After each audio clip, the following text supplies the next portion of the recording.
been thinking a little bit about will lately, and will has definitely been something that the universe has really been helping me through lately, like the last year or so. And I thought it'd be a good conversation for a talk. Because I grew up in a family with my mom, particularly, I hope she doesn't mind me saying this, who has a very strong will. And I would watch my mom move through her day and move through like trying to provide for her kids and trying to make sure that we had everything that we needed. And it usually was coming from a place of forcing everything to work rather than moving in flow, which is realizing that some things either were like maybe like my mom worked a lot, especially in high school after my parents got a divorce, and you know, realizing that if she's essentially our main provider and the one who's providing the most financial support to me and my sister, that's there might be some things that are out of our pay range. And instead of kind of like leaning into that a little bit more, my mom would try and do everything, provide everything for us, but then be exhausted and would take that exhaustion sometimes out on us. And me and my mom, we have a good relationship now, but it definitely has been something that really like was harmful to witness, harmful to then grow up an adult and be trying to will my things to make things work rather than listening to my own internal guidance or looking for an easier path. And this is something that came up for me just like a couple of days ago. I've been like searching for a job. I was substitute teaching, but now that's wrapping up and I'm looking for a new job. And I recently got an interview for a company that pays a lot of money, but I'm in Chicago, it's way out in the suburbs. And I would have to spend an hour probably plus commuting there and back every day. And I got to think about, okay, this job is offering to pay me a lot of money, but do I want to spend 10 hours a day doing this job, and is this job going to add more to my passion, what I'm actually trying to birth and create, which is like this YouTube channel doing intuitive readings for people, or is this job going to take more away from that? And would I be better off getting a different job that was maybe a little bit more part-time or at least closer by, that would help add more fuel to my passion and have still allow me to have time to make YouTube videos, to edit them, to make shorts while supporting myself as I'm trying to get this off the ground. And I ended up turning down the interview and I felt crazy at the time because it's a job that was like going to pay the pay rate, at least what they said on that application, was like the highest I've ever gotten an interview for. But it's like I didn't want to live in the suburbs. I didn't want to have to spend all day trying doing this job that really was not resonate in my heart at all. And it would have slowed the progress of what I actually want to create rather than giving to it. And it's something I think really deserves a deeper talk, is when we're saying yes to something, we should be saying yes to the things that are in full alignment of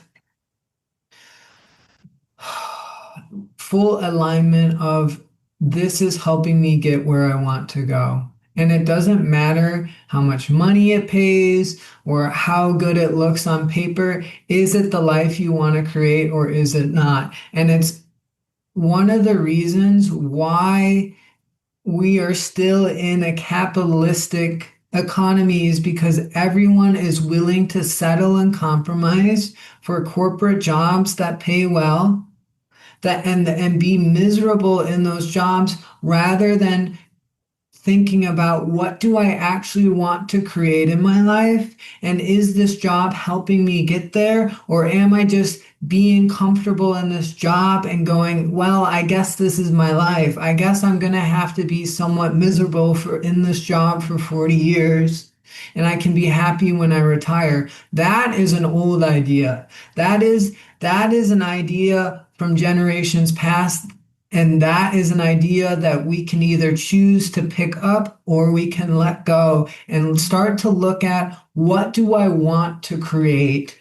What kind of life would I like to live? What kind of thing would I like to be my career? And if someone has done that, if someone has done the career that you would like to do, then you can do it. And it's about not giving up and being slowly, methodically working towards it and taking jobs and careers that would help further your skills or provide you what you need in order to get where you want to go while you're working that way. And if people did that, there would be less and less people working in corporate jobs, and capitalism would have less and less rule over over our economy and over our government because people were no longer willing to buy in the system. And you have to, like, we start to realize that our what we choose to buy into is then helping sustain that. And if we choose not to buy into that anymore,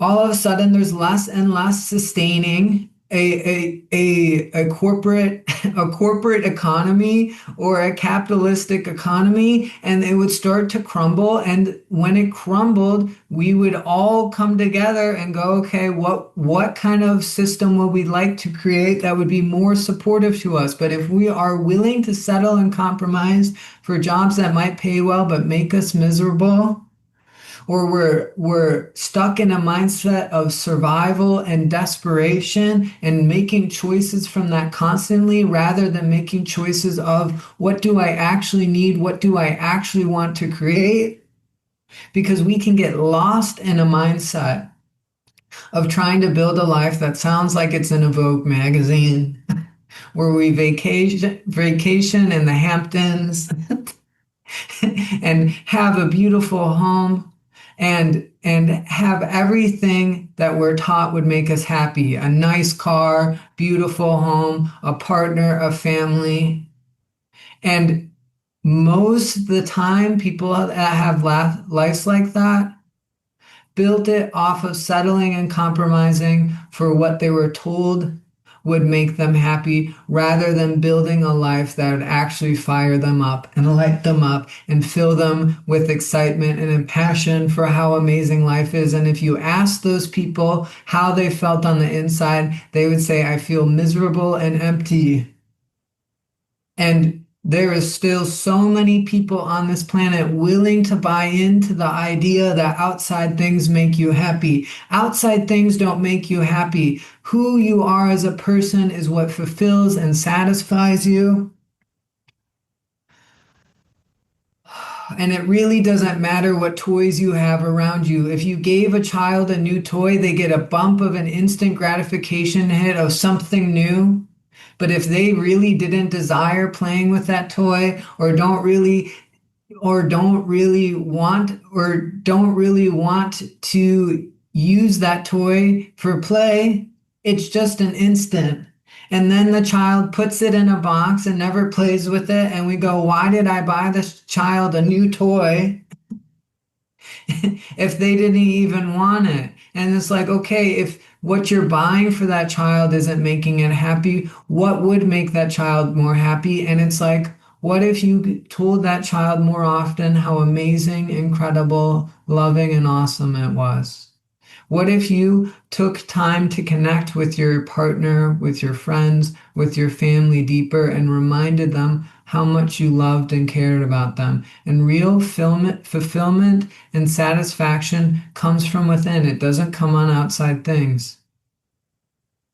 And if it comes from within, oftentimes, if you were to ask yourself, who is the most fulfilled and satisfied person in a room? It's the person that feels best about themselves. And if you asked, how do they feel, how did they get to a point of feeling the best about themselves? It was by leading with what they wish to receive. So if they wish to receive kindness, respect, joy, fun, love, that's what they lead with in their interactions.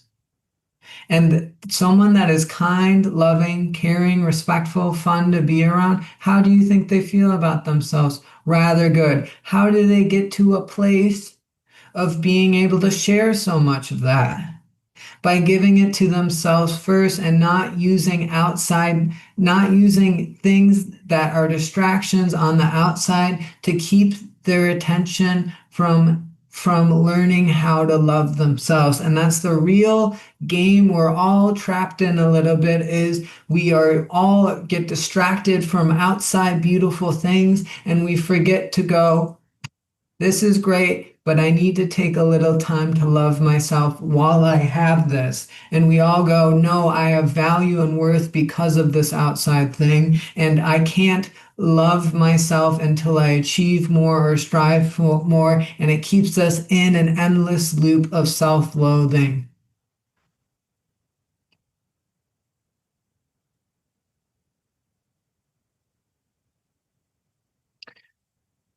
And oftentimes, oftentimes, even if someone even if someone, like, let's say we saw a person and we go, this person is beautiful, and we were talking to them and getting to know them a little bit, and they are like, oh, I'm so ugly, or oh, I need to lose 5 pounds, and in your head you're thinking, how could this person think this?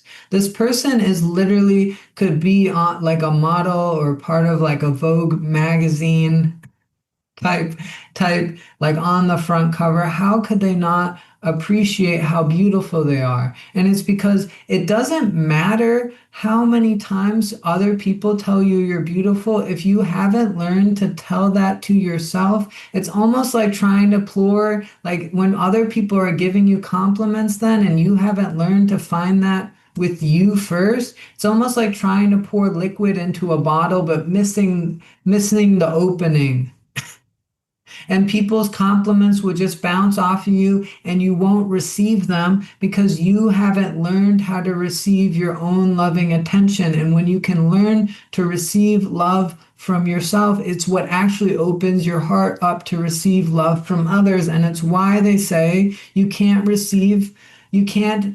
give love until you learned how to receive it, because your heart is literally closed off until you learn how to love yourself away from whatever you have achieved or haven't achieved in your life. And when we're thinking about things we want to achieve, our culture is a little bit of a crackhead for trying to reach goals without thinking, is this actually what I want to create? Like, oh, I found a partner, we're getting married, we're gonna have kids, I'm in a job that pays great, and it's like, okay, maybe you're like, what would be the underlying intention for those goals? I want to feel like, if we have a partner, maybe it's I want to feel loved. Maybe if we're starting a family, it's like maybe the intention is I want to start a family in this life with someone. And then what would be the job is I want to make a lot of money. So that way I'm able to have a lot of freedom in what I'm able to explore, or what I'm able to, where I'm able to travel to in this life. Okay, those are all great intentions. But if we were to start with, like, I'm going to start with the job one because it's the easiest. But if we were to start with the job of I want to make a lot of money, are you in the job that is actually lighting you up? Or are you in a job that you're miserable just trying to get through to make a lot of money? And that job only exists because someone is willing to settle and compromise for it. And it doesn't mean you have to leave that job tomorrow, but can you start to use that income to create what actually would be a career and an income that would really light you up and excite you? And for every person, that's going to be a little different. And the question is, what really fires me up? What really brings me passion? And if you've been listening to me talk, this has been a more passionate talk because I'm passionate about this. I've been passionate about healing and spirituality since the moment I discovered it was a thing. My mom would buy me books on people that healed their brain from traumatic brain injuries, and I would devour those books as like an 18-year-old. And that's always been something that's lit me up and excited me. And my journey is figuring out how would I like to how if I really lit up by healing and really passionate about people that found ways to heal their body, to heal their mind, to have grown and grow and are really have mastered self-development, how would I like to share that with this world? And this is how I found it to be at this current moment. And could that change in the future? Sure, but I have a lot of fun doing it now. And so looking at our own life, what is something that's already been really passionate, I've always been really passionate about and has always really excited me? And is there any way for me to turn that into some level of income that would be more enjoyable than the job I'm working at now? And if the answer is yes, why not do it? Why not go for it? If you get one life as this human and this character, do you want to look back and regret what dreams you thought were too hard to achieve or too uncertain to go for? Or do you want to live a life where you didn't settle and compromise, and even if you didn't fully achieve what you hoped to, at least you gave it your all trying to achieve it? And what we're really buying into is the journey of living our most uncertain but also passion filled and exciting life, because life is a lot more exciting when we're willing to lean into uncertainty rather than always trying to stay in certainty, hiding from uncertainty.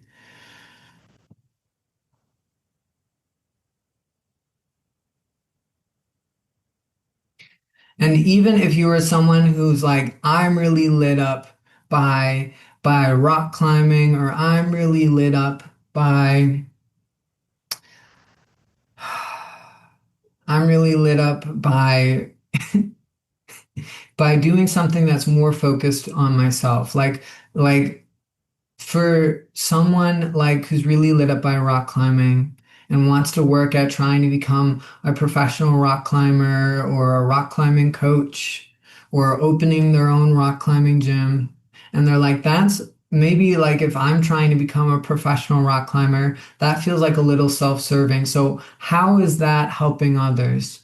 And the thing we have to realize is there's so few people on this planet willing to go for what is actually their full passion, or what actually really lights them up and excites them. There are so few people on this planet willing, and there is some, but it isn't that many of will because if the majority of people were willing to follow what they're passionate and excited about, our system literally wouldn't function how our economy, even probably our government, would all change to reflect the changes people are making in their own individual life. And it's why standing for what you value really freaking matters. Because if you do something that is outside of the box, you are setting an example of what is possible for others. And whether they choose to follow it or not is their own choice. But it's at least helping create more of an awareness of, I don't have to stay grinding it out in some job I'm miserable in order to be alive on this planet. There is many options, and I just need to become curious about how else have people done it, and that's actually worked for them, that's actually lit them up and excited them while they're making a living, while they're providing for their family. And is there any way I could also achieve that?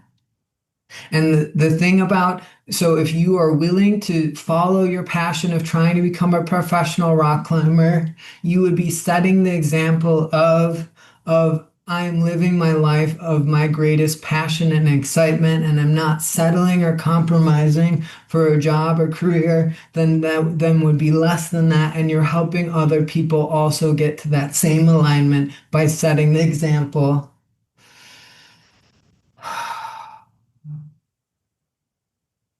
And so we don't need to settle and compromise. That is a choice. And it's the same with a partner. It's the same with trying to start a family. You only are settling and compromising because you don't think you could deserve better. But that is an idea that isn't reality. And if we can stand, the universe will only bring you more if you're willing to stand for what's a no.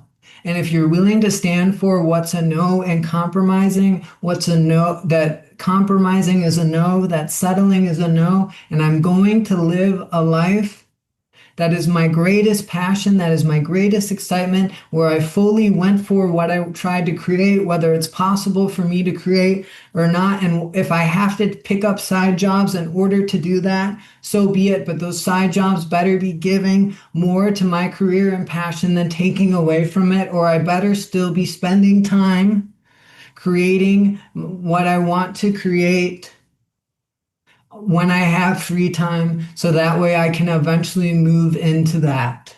Because you're never going to get from point A to point B if you're not taking steps towards point B.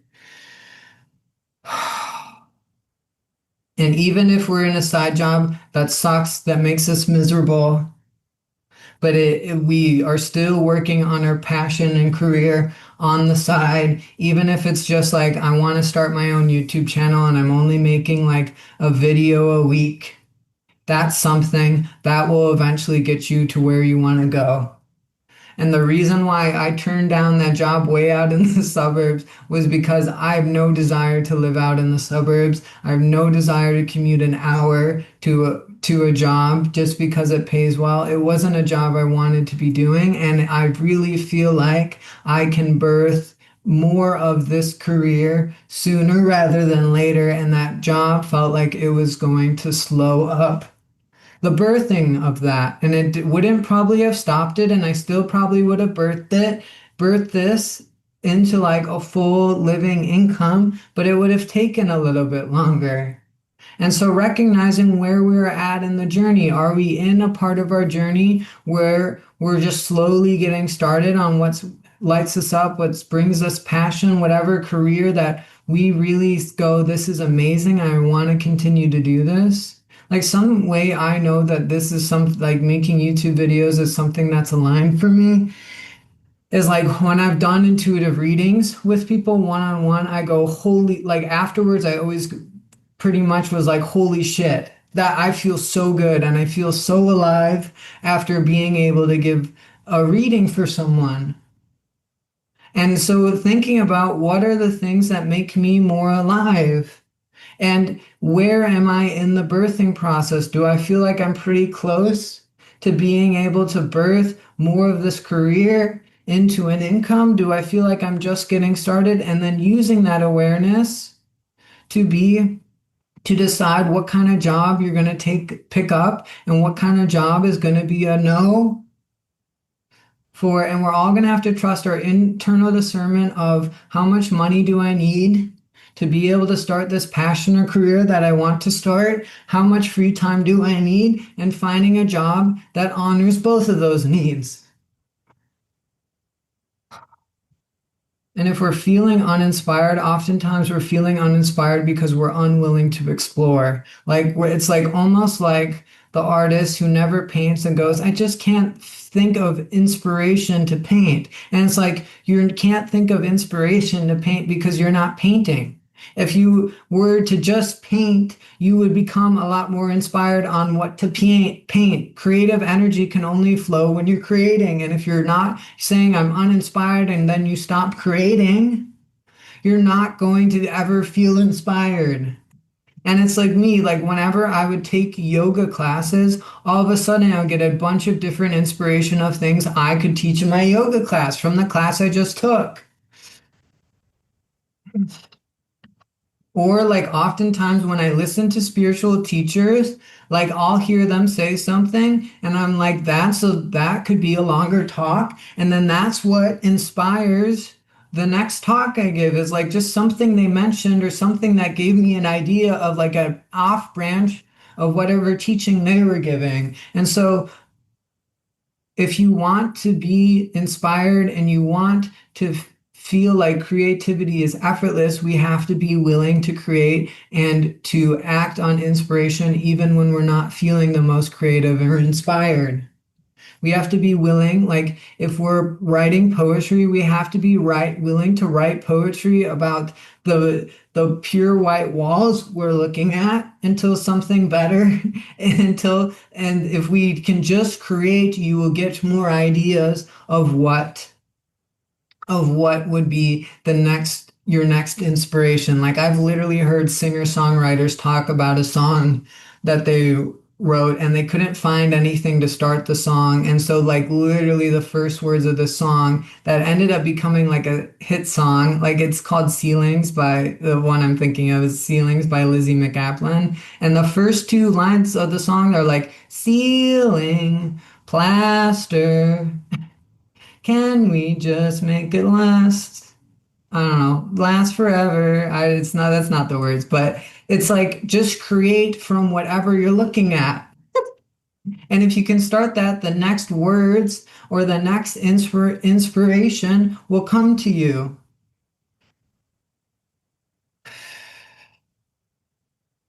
And when we're looking at will is when it's out of alignment with our divinity, when it's out of alignment with the divine feminine, is always coming from a place of trying to force things to work, trying to force achievements without being intentional of what we're achieving, like forcing starting a family with someone that isn't a good partner, forcing making a lot of money in a career that makes us miserable, forcing a person that we have fantasies about to start dating them, even though we can't really get along.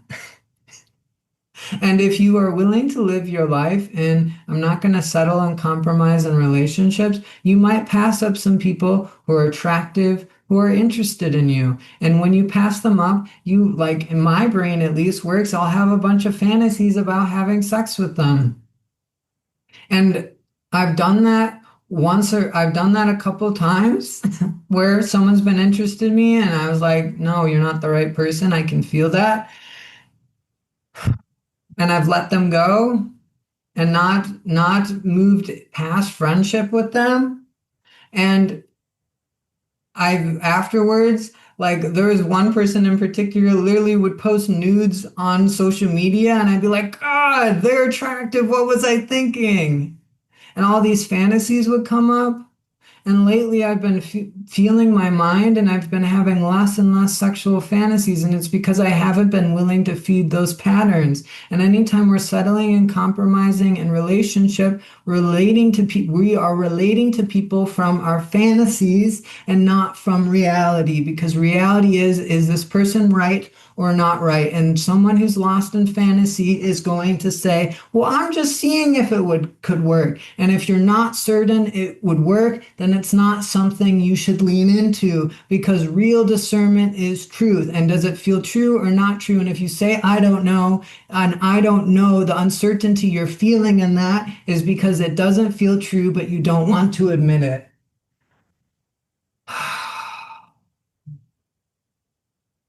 And thinking about what are the ways I try and make my life look pretty on the outside, but that if someone asks me deeper, how do I feel about my partner? How do I feel about my career? How do I feel about my vacations? I would say I feel rather empty and miserable experiencing them. And it's like, okay, then maybe we're not living life from the greatest intentionality that we could. And maybe if we worked on loving ourselves first, letting go of the people, letting go of the careers that were really making us more miserable, than happy if we were truly being honest with ourselves, no matter how many outside things they let us buy.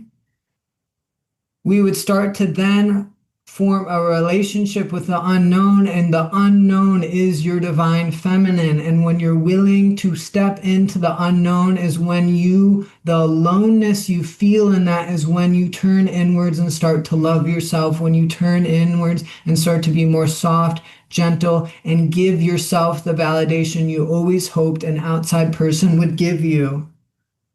And we start to create from the energy of the divine feminine, which is what really lights me up and excites me. What do I really want? And I'm not going to stand for less. And if I have to work side jobs in order to do that, so be it. But it's going to be adding to what I want to create, not taking more away from what I want to create, because I've already spent enough time doing that.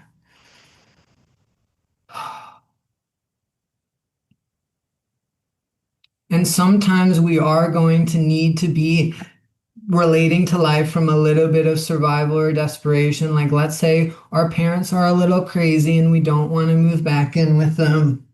And so we might need to act on something that feels a little bit like I'm choosing this based off survival, but maybe it really is the most supportive choice to you. So with this teaching, we still live in a capitalistic world at this moment. And if we know our parents are toxic or we can't really stand spending more than a couple of days with them, we might need to take jobs that aren't fully resonant, but as we are taking those jobs, can we still work on creating the career, the life, the relationship with ourselves that will light us up and excite us to be alive more? And whatever you're choosing, can you choose it because it will eventually lead you to where you want to go, not a pit stop that you're taking trying to be comfortable, hopefully hoping that someone's going to try come and rescue you from the situation you're in, trying or just give you what you want without you having to do any work towards it. And I want to close out with, I thought of this quote and I really liked it, and it's on polyamory. And I'm someone that, polyamory really doesn't resonate with. And if you're someone that chooses polyamory, that is, there's not a wrong choice. There's just more right choices. And I'm not here to make anyone feel bad about what they choose, just here to bring awareness. And so if we're someone that is currently in a polyamory relationship or exploring that, it's okay. We're all meant to explore what we need to explore in order to find our way to deeper truths, deeper meanings. And can we give ourselves more love while we choose that rather than less? But I was thinking about the word polyamory, and I think polyamory is supposed to be like polyamour, which in French, amour is love. But polyamory to me really sounds like poly armor.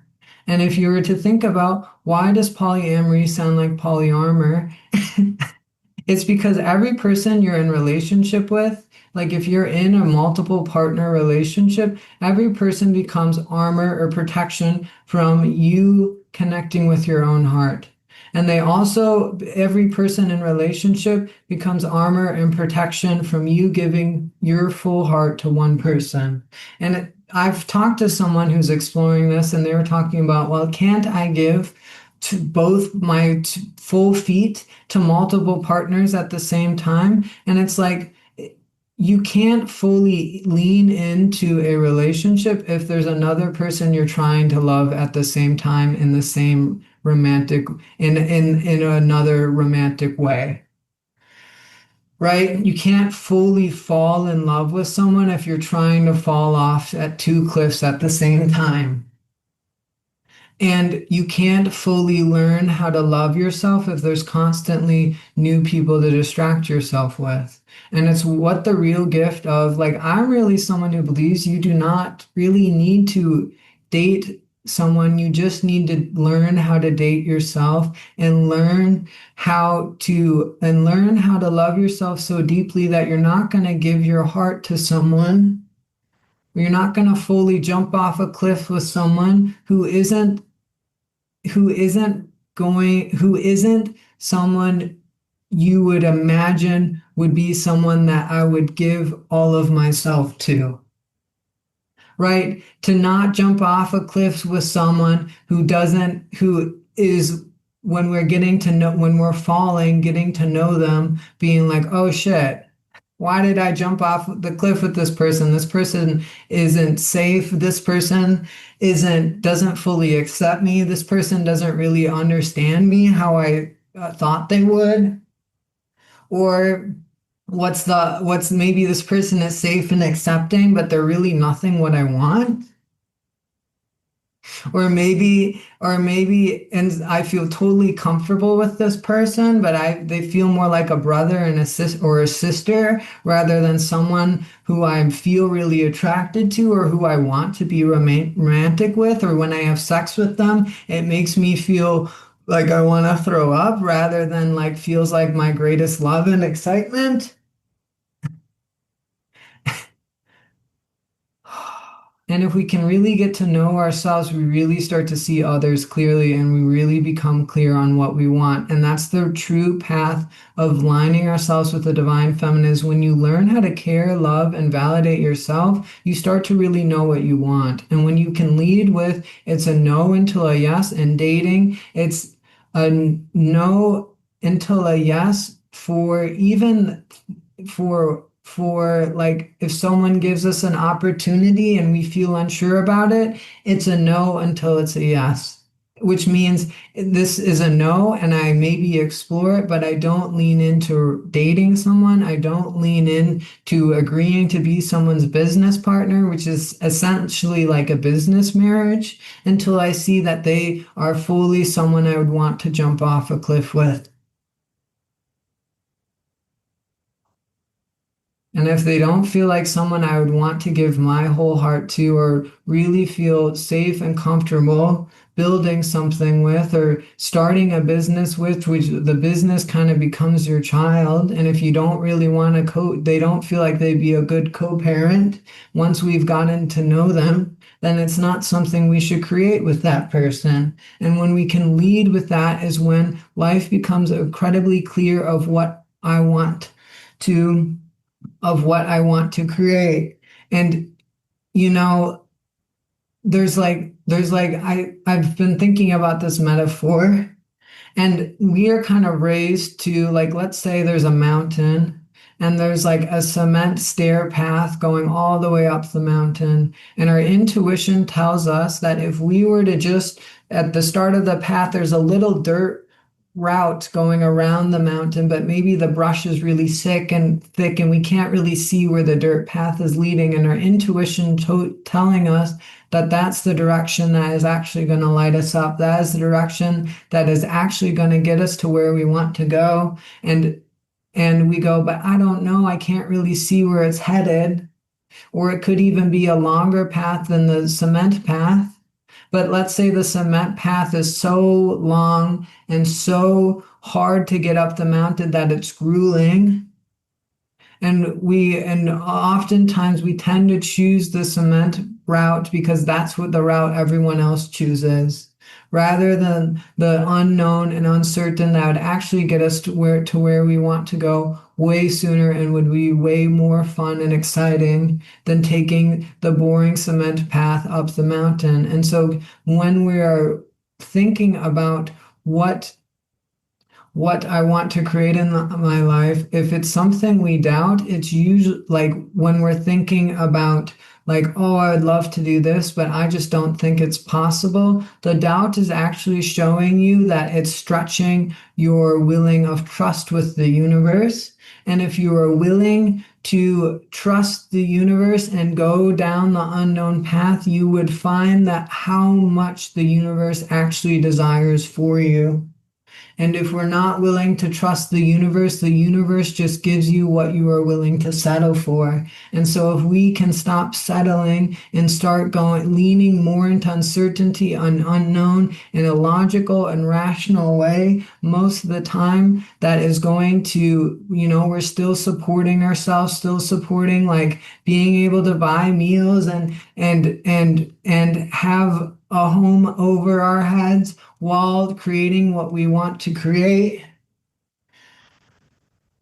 we will start to see that there's so much more possible than even we could imagine. And if we're willing to just walk into the unknown a little, is when we will start to see there's so much more meant for you, and there's so much more life and excitement and passion and love you can have in your life if you're willing to let go of settling and compromising, if you can willing to let go of the part of you that's trying to force things to work when they were never meant to work, and you're willing to move into the unknown in alignment with the divine feminine and learn how to love ourselves through the challenges and hardships of creating what we actually want to create, that will actually lead to us being our greatest human, being the one who is the most loving, kind, and respectful in the room, and feeling the most fulfilled,